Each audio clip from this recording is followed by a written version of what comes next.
So I look straight into the camera when I sit down. Yeah. I do camera. Yeah.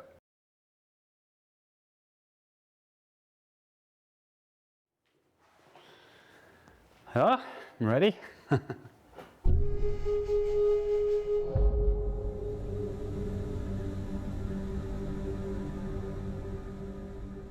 All right. Howdy, y'all. The Cape Epic is a completely different race what I'm used to normally. Anything can happen. You have these moments out there where you think nobody's coming. It's super hard, 8 days of racing, it asks a lot from the body. Mentally, it is exhausting just trying to stay on it the whole time. You're never allowed to be away from your partner for more than a minute or two. With the right mindset, with the right preparation, anything can happen. Probably the hardest part of being an athlete to manage pressure. We know that we are doing this for a good cause, and that's the reason why we get out on our bikes, and that's the reason why we're going to go through the suffering. On a bike, he zones out and he's dangerous. There was no way in hell I was going to leave her behind. Find the flow and play your cards right during the whole race. Each epic is completely different. There are so many dynamics that play into racing the Cape Epic and doing well at the Cape Epic. You work together from the moment the gun goes off.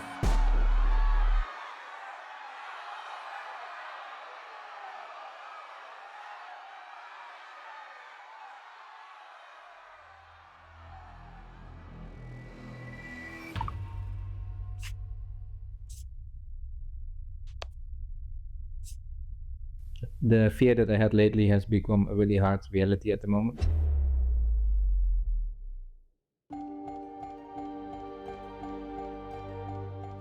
Teams that fully trust each other, they are most of the time always the ones right at the front of the race. And if they're not, they trust each other to make it back at it. Those are the fighters in the back. Yeah, me and Wout had really big plans for this Cape Epic. No hiding that. But I was asking myself with this level, what's best for the team, what's best for Wout. Trust is something that we all need in life. When it comes to something like the Cape Epic, it's a huge segment to be successful within this race. Yesterday, they decided that I won't be doing the Cape. You have to trust the choice of your partner. It was so cool to see Sophia win the race back in 2022 when I was commentating on the race. I'm Annika Langveld. I'm riding for Specialized Off-Road in 2025. I'm very grateful and happy that she will be my partner for this year's race. You have to trust your partner that he puts the same amount of effort in to get ready for the race. Yeah, so this year it's going to be quite different, riding with the non-specialized rider. Hi, I'm Matt Beers and I ride for Specialized Off-Road Racing. And then once it starts, you have to trust that person every single minute you're out there racing at the highest level. Yeah, knowing the guy who rides in front of you, behind you, next to you, in and out is definitely an advantage. We are not forced to communicate that much, which keeps our tactic maybe a bit secret. There's so much more trust that you have to put into your mountain bike. You're literally trusting that your bike will take you over those rocky sections. It will turn.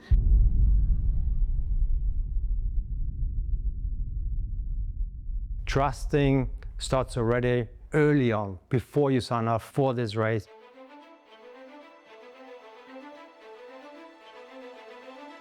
The secret to my success at the Cape Epic is that I find it very joyful to shape a new partnership with a partner that I haven't ridden with before.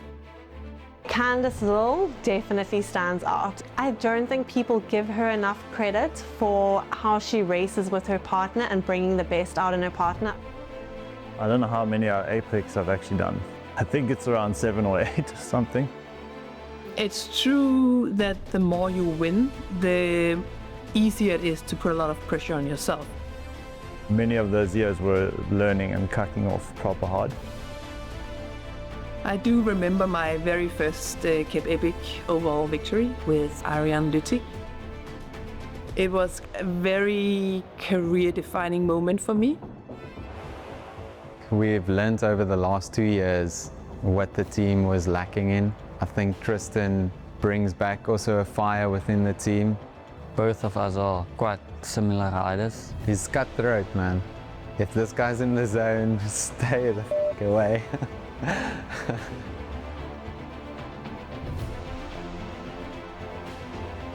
The experience of this race is also a big benefit for a team combination.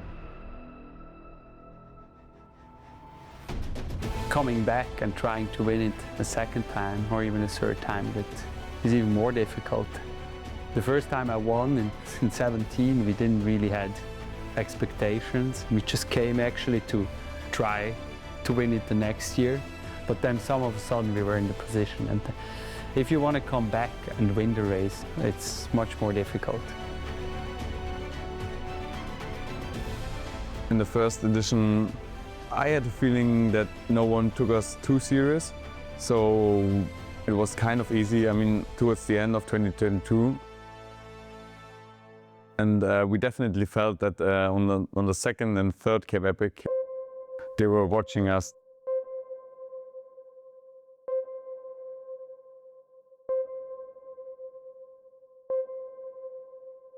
Talking about all the big setups and the support structure and everything, that gives you a nice peace of mind, because you know, like, there's someone else that will help you out when something happens. But that does not mean that you can't show up here with very little experience, very little support, and still do very well.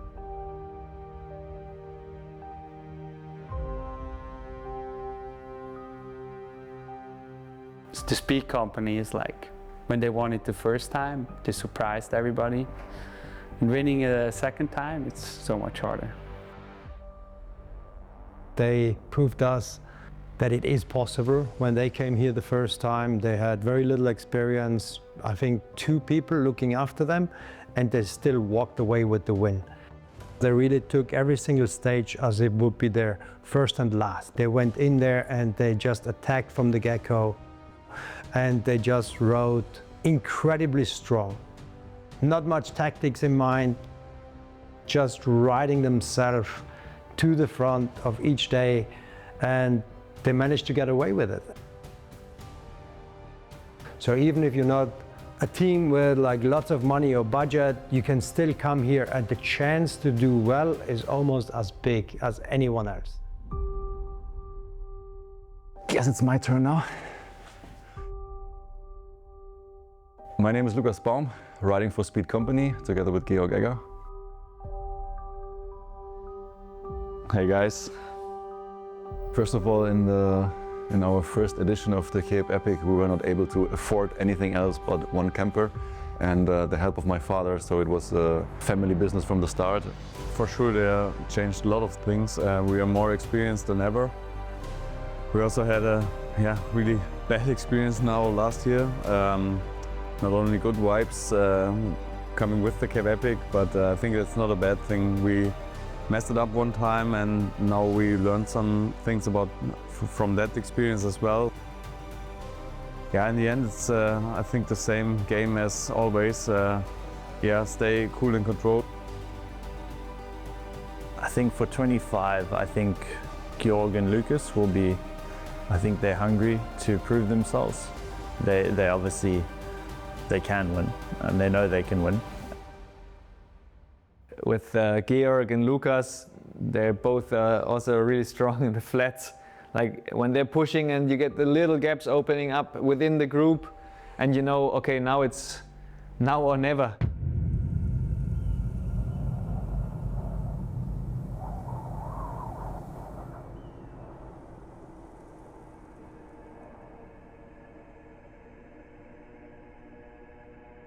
Here we go again. It is harsh out here. Are you strong enough? Are you prepared enough? Hi, my name is Sarah Hill. The Epic has an amazing way of peeling every single layer off of you. So you come in ready, prepared, strong. You're like, you've got all your armor on. And then each day it just strips a layer off of you. Resisting like the terrain, I think that's a big thing in Cape Epic. I think our advantage is just being local riders, having raced around the region here. We sort of know the terrain, the set of challenges that comes with the terrain and the weather. Also managing yourself day after day. Yeah, it's unpredictable. It's, over so many days. When it comes to the equipment or the things that happen out there, when you're part of the staff team, you have very little you can do. Actually, you can do nothing. It's all up to the athletes to figure it out and to work it out. You can only prepare the stuff for them. There's 3 tank zones in each stage, or most of the stages, and you have all sorts of spares in there that the rider can use and take, and also the tools that you need for, but they do have to fix it themselves. So each of those riders needs to have a very good understanding of their own equipment and also trying to improvise. The conditions also, is it hot, is it cold, is it raining, how's the field doing, how are the other people feeling, are there crashes, are there mechanicals, all those things you have to take into account. You need to go out there for battle. It's tough, everyone wants to win.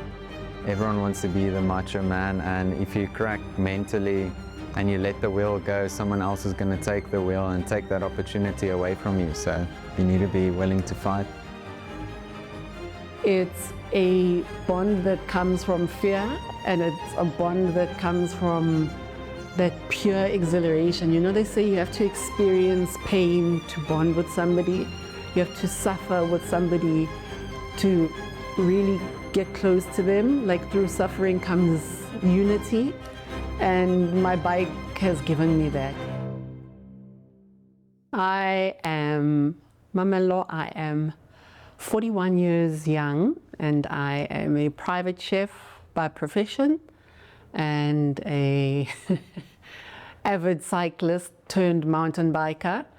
You don't know what will happen if you don't try. You got to try, because at the end of trying is triumph. There's a name you mentioned, and her name is Annika. Yes.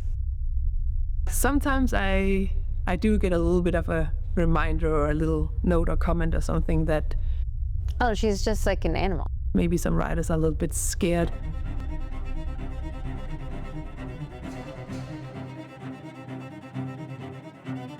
But yeah, you know, I'm just a human being. There's nothing to be afraid of. I think Annika is an absolute beast. She set the standard in my mind as, this is who I am, this is what I do, and this is how well I do it. I've tried many times before to go into a stage race with a partner that I did not race with before, or even ride with that much. I'm actually not too worried about it, because often, I mean, we're not rookies. We know what we're doing, and we have a lot of experience. And I feel like amongst teammates, there's always a lot of respect, because you know you're here for a reason, because you're qualified for it. And all focus then goes into shaping a good partnership.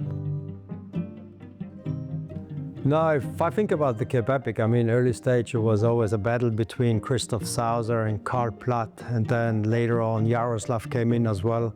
And on the female side, Annika Langbart and Candice and Kate, and then there's so many that really stand out when you talk about the Cape Epic.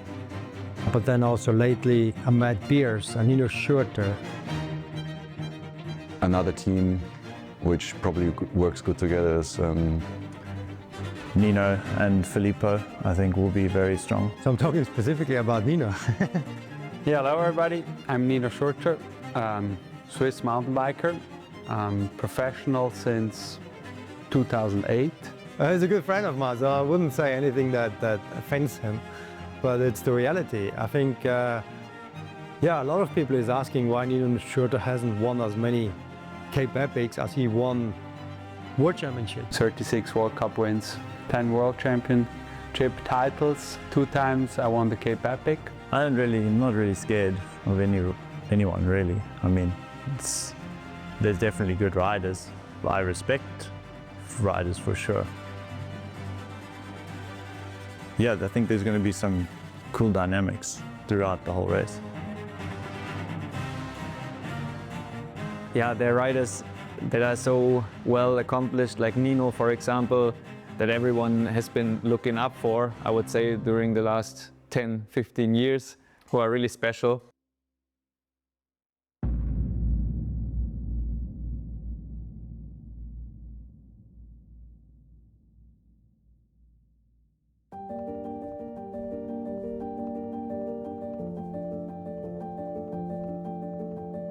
Not everyone spends enough time before the race to be able to read the body language.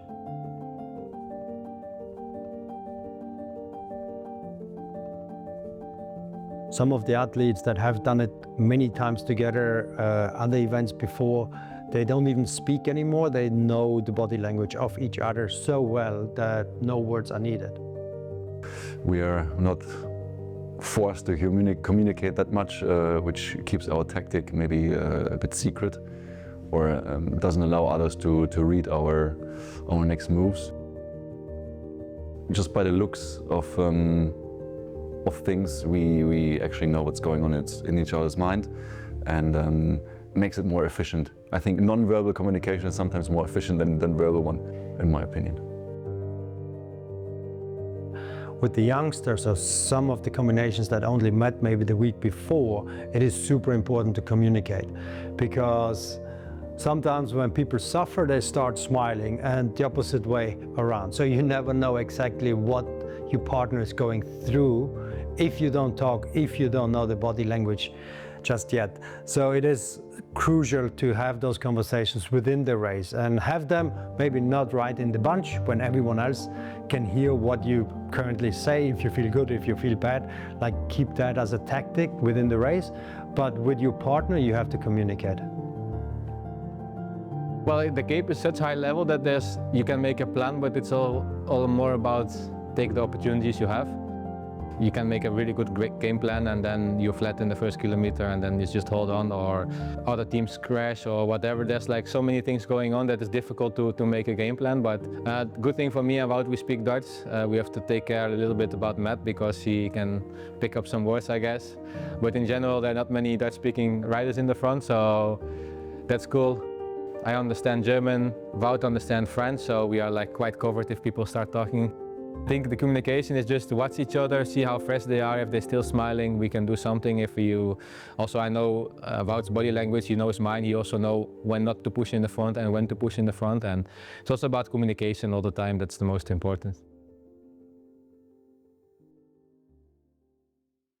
You have to be honest with yourself and with your partner.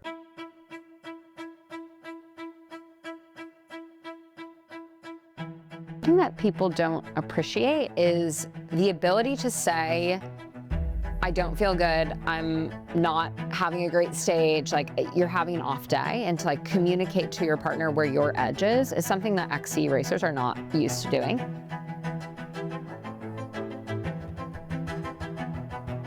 If you fake it, you're not gonna make it because it's 8 days of racing.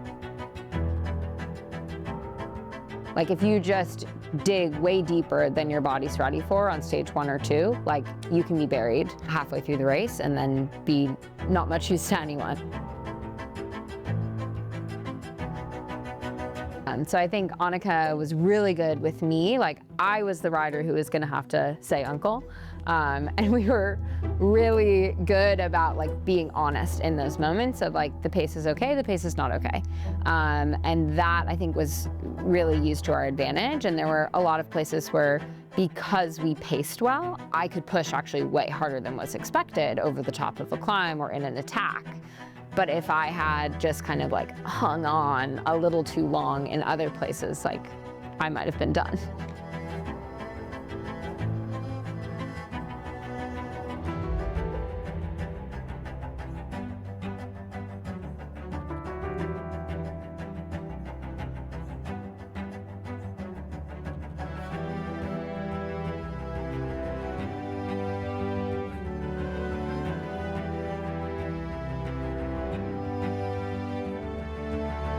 If you fake it on the first day and you go too hard and you go all in, whatever it is, be honest with yourself. Know your limits, your capabilities and everything, and talk to your partner because, yeah, together you're going to be in there.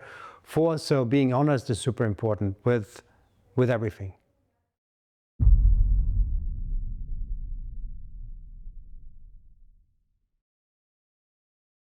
We started into the race knowing we could do well.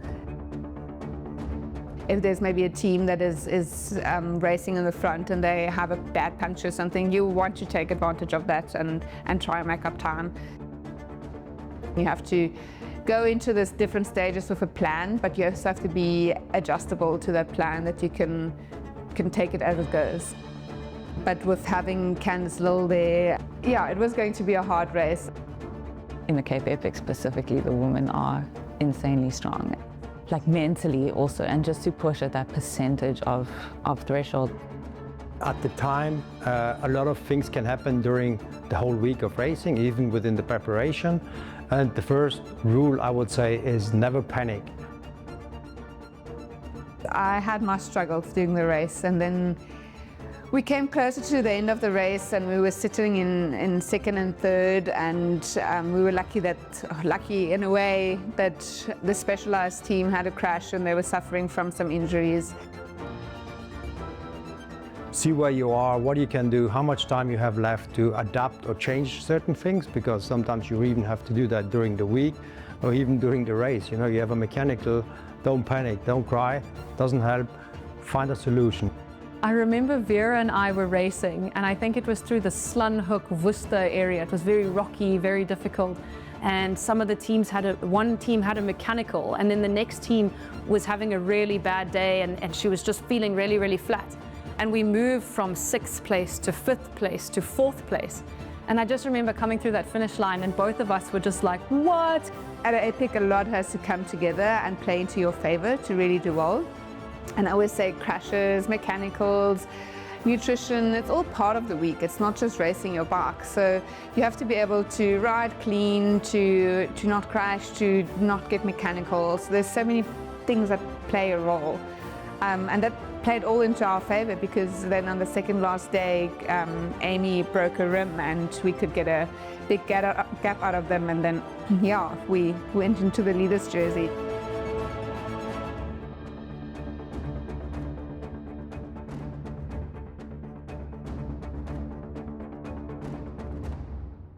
If you want to win the Cape Epic, you better be obsessed about it. What does winning mean to you? Ugh, that's such a stupid question. Think about it, dream about it, but put the hard work in, otherwise it's not going to happen.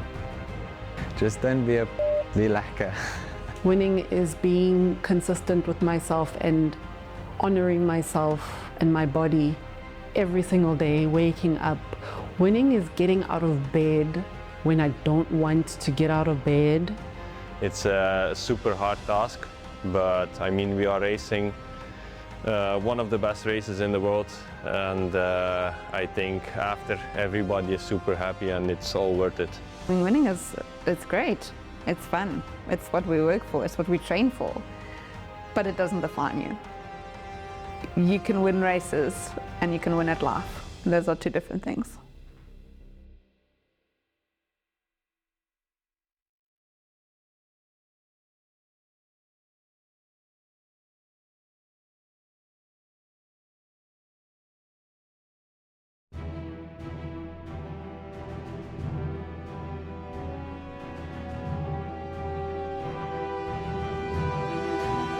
Also wer auch immer da jetzt zusieht, ich hoffe, ihr habt gut hingehört, und eine schlechte Nachricht noch, leider kommt die Nachricht zu spät bei euch an, weil Zeit zum Trainieren ist wirklich keine mehr.